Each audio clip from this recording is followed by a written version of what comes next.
The third day dawns on what has already been a drama-filled 2024 BP Ultimate Rally Raid.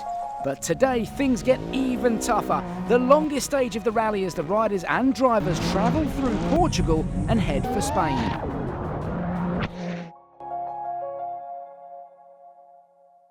A monster day today as the crews leave the bivouac in Grandola and, after a tour of Portugal and 388 kilometres of flat-out racing, arrive in Badajoz in Spain.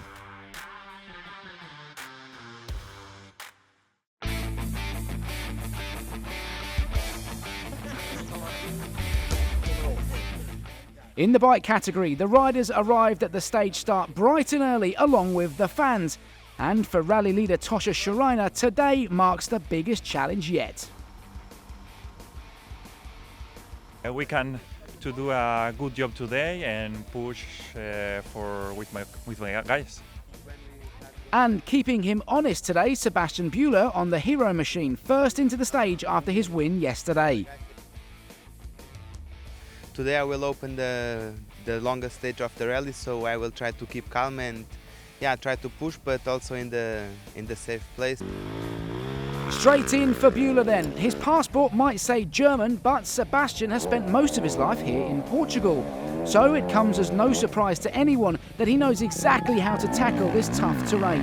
A solid, consistent ride today to go second fastest. It was really hard stage. We had in the beginning very fast, then we go in the mountain very slow and really tricky with navigation. To open was not easy.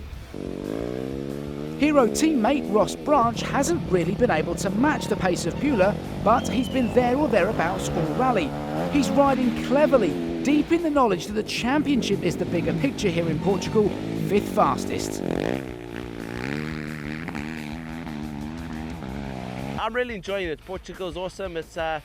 It's really technical, you know, the mud puddles and stuff are really exciting because you don't know where the deep side is, you don't know where the shallow side is, but all in all it's awesome, and the spectators, everybody's amazing, so really happy to be here.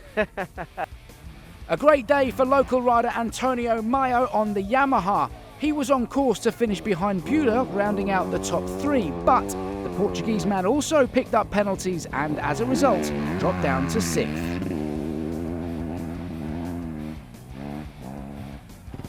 Adrian van Beveren would have been right in the fight for the overall lead had he not picked up a bunch of penalties on day one.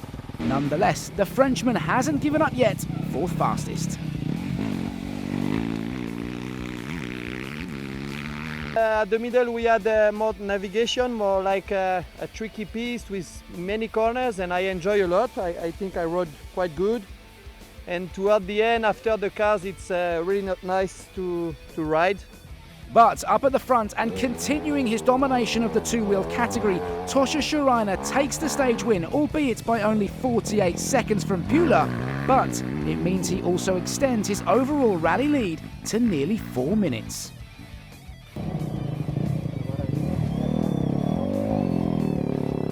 Yeah, if I won today, of course, tomorrow we have a difficult mission again to open the stage, and yeah, keep calm and thinking in the final result. Confirmation then that Tosha did win today's stage, so kicks off the action tomorrow ahead of Buehler. A great ride from Bruno Santos to round out the top three. Meanwhile, in the overall fight, Schreiner continues to lead. Can Buehler reel him in tomorrow? It's Honda versus Hero.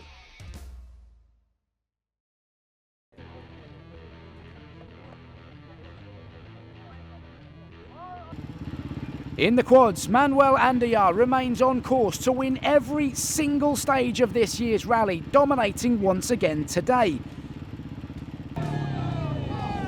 Despite picking up a 10-second penalty, the Argentinian just dropped the rest of the field over 4 minutes quicker than runner-up man Kamil Wisniewski. He leads the championship by only 4 points, but that looks set to grow significantly if he can carry on with this pace. Oh, today was a nice day. A little bit tough because a lot of kilometers and also a lot of mud and some rivers that we cross, a lot of water, and my ERTF system, the GPS, is broken again, so hard day for me. Another day of domination then for Andayar. Wisniewski in second, with Gaetan Martinez rounding out the top three. And in the overall standings, it's starting to look like a foregone conclusion in the quads. Andayar leads by over 20 minutes.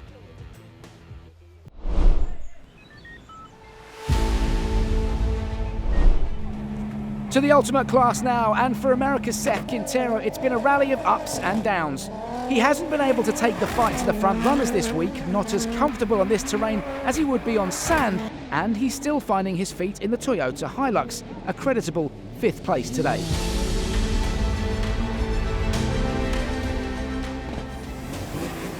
Next came championship leader Carlos Sainz in the Mini.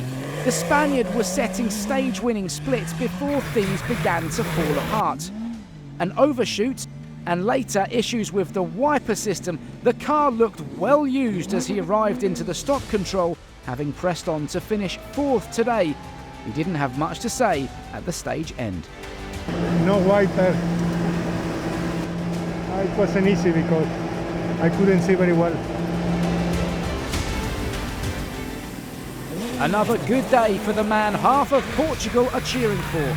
Joao Ferreira, also in a Mini, spent most of the stage trailing Sainz, but he capitalised on the Spaniard's time penalties to nick 3rd place at the final hour.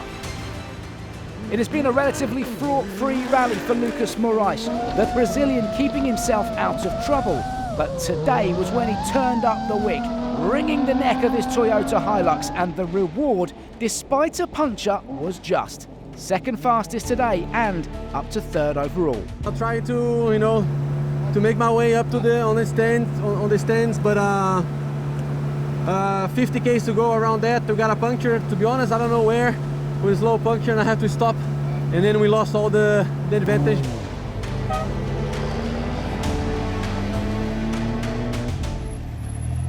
And that just left Nasser Al-Attiyah.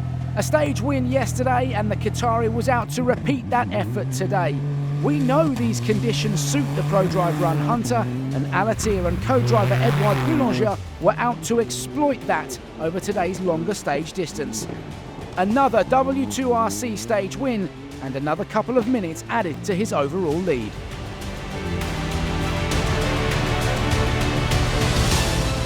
Not easy, very difficult stage, never I did like this, but okay, we are here in the finish. I think, I hope we have a good time. And there it is, 2 in a row for Al-Attiyah and Boulanger, today beating Moraes by nearly 2 minutes, with Ferreira, Sainz and Quintero completing your top 5. All that means Al-Attiyah's overall lead now stands at 4 minutes and 39 seconds from Joao Ferreira in the ultimate class.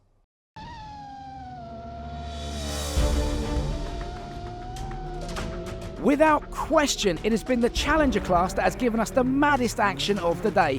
These guys were flat out from start to finish, and the drama was non-stop.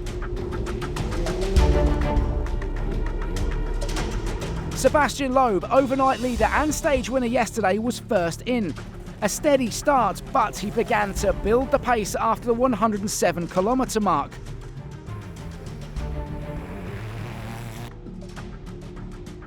Up to 4th as he passed through 234 kilometres before dropping nearly an hour after a mechanical issue in the stage.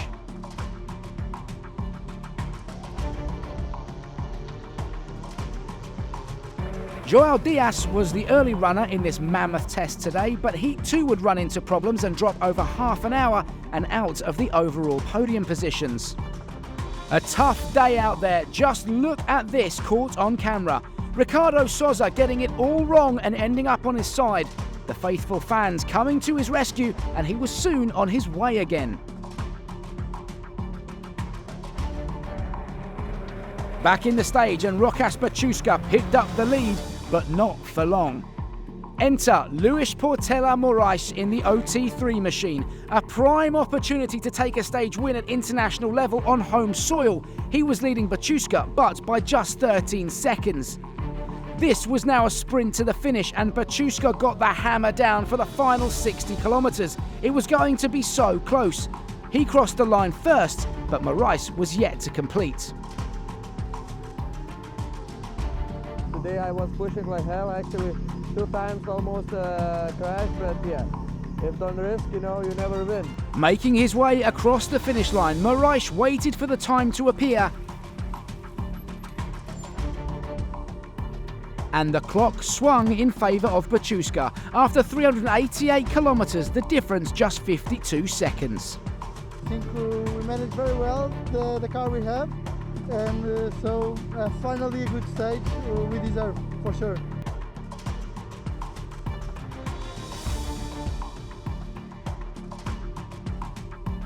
Baciuszka adding another W2RC stage win to his tally. Armindo Araujo again in the top 5 and quietly creeping into contention. With Baciuszka out front, Araujo, who's been quick and consistent, now finds himself up into 2nd place overall. Another hometown hero hoping for a result.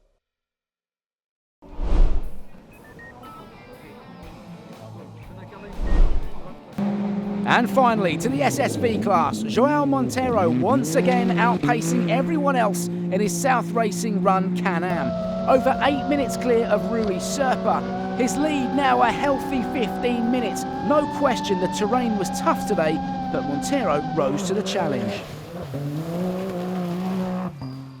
Yeah, another good day. We did very well. The car, it's amazing, so we have very good technical parts for that car. But otherwise, it's so fast, but we'll do good, and tomorrow we'll see. Meanwhile, W2RC stage winner and 3rd fastest over the 388 kilometres was Ricardo Ramilo, the Spanish driver enjoying himself and making use of the familiar conditions as the rally now crosses the border into his home country.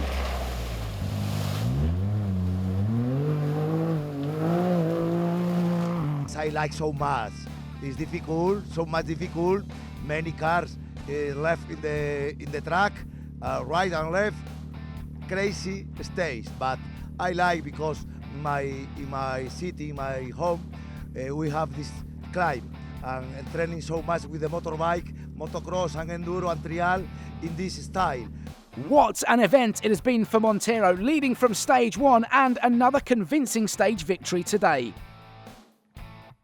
And that means it's all turning into a healthy overall lead. 15 minutes and 8 seconds clear of Ramilo in 2nd, with Serpa 3 minutes further back. Before we go, every stage has that one corner that catches everyone out, and we just so happen to put our camera there.